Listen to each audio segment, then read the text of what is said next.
Malgré le succès des bonbons fabriqués de manière industrielle, la tradition artisanale revient en force. Et dans la grande famille des bonbons artisanaux, on trouve notamment des spécialités régionales. Les recettes sont inchangées depuis des siècles, comme pour le berlingot introduit en France sous Catherine de Médicis. Vous voyez le reportage de Chris Mondet.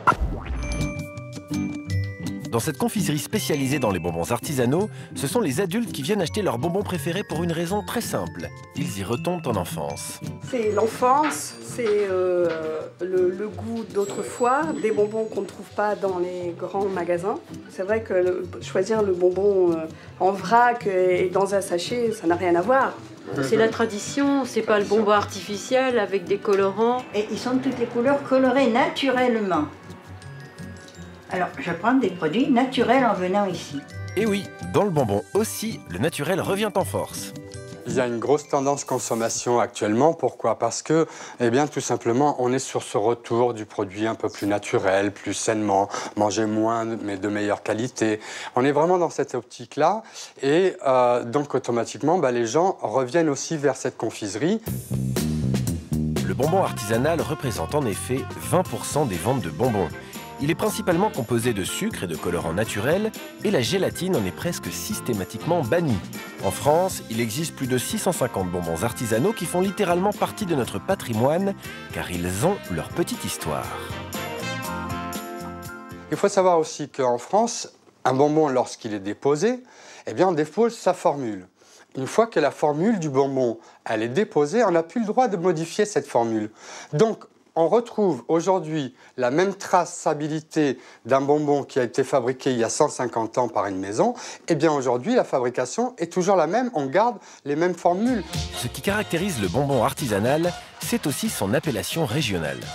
Tout simplement parce que tous les confiseurs de France, eh bien, lorsqu'ils créent un bonbon ou un chocolat, eh bien, ils vont le dénominer avec quelque chose qui symbolise leur région.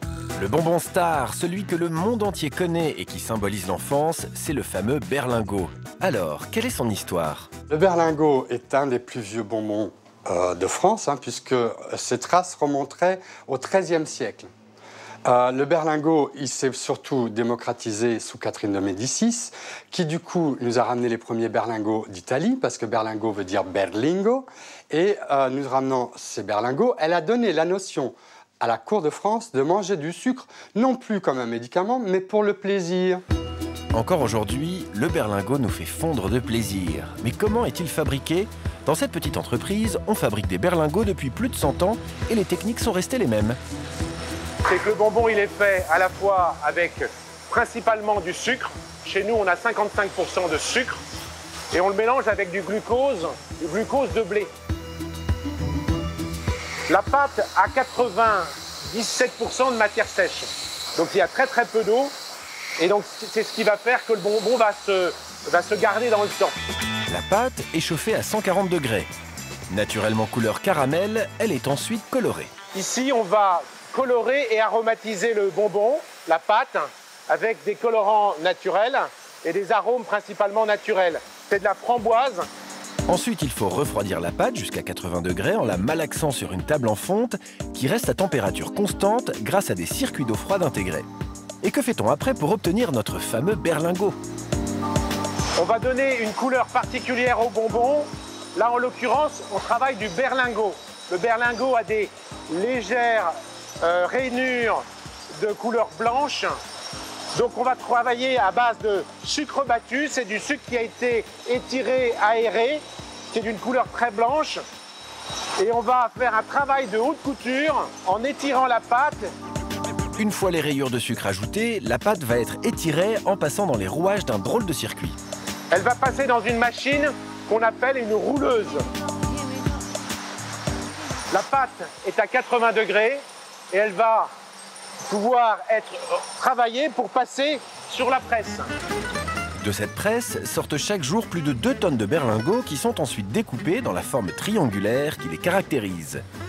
Ils refroidiront ensuite plusieurs heures avant d'être emballés. Et ce mode de fabrication n'a pas changé depuis l'origine. Ce qui caractérise l'artisanat, c'est que c'est fait par des hommes. Donc il y a une main-d'œuvre qui transmet des traditions. La main a énormément d'importance. Donc ça veut dire qu'on aura aussi des petites différences Ça ne sera pas un produit très standardisé. Il y aura des petites choses à chaque fois un petit peu différentes dans la couleur, dans la forme, mais c'est ce qui fait aussi son charme. Mais il ne reste plus qu'une dizaine de petites entreprises spécialisées dans la confiserie artisanale qui luttent pour survivre à côté des géants industriels. On trouve les bonbons artisanaux chez les boulangers et les confiseurs, bien sûr. Côté prix à la pièce, le bonbon artisanal coûte entre 30 centimes et 1,50 €. Un sachet de 300 grammes du fameux berlingot coûte par exemple 9,80 €. Des bonbons qui sont donc en moyenne 10 à 30% plus chers que les bonbons industriels, mais tellement meilleurs pour la santé que si vous craquez, craquez pour la tradition.